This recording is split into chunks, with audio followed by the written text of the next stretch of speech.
always tell you to dream big.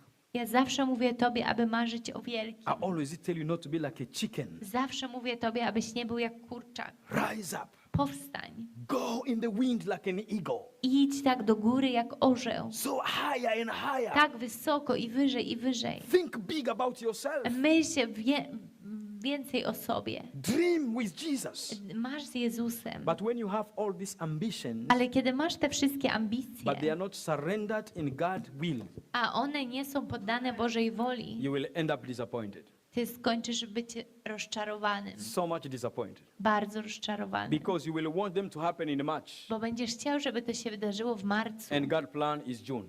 a w Bożym planie to czerwiec. And you're going to be disappointed in March. I będziesz rozczarowany w marcu. You will be depressed in May. Będziesz w depresji w maju. When June comes, you are not ready to receive it. A kiedy jest czerwiec, nie jesteś gotowy tego utrzymać. Surrender everything you are doing to Holy Spirit. Poddaj wszystko, co robisz do Ducha And you Świętego will see His manifestation. i zobaczysz Jego manifestację. Amen.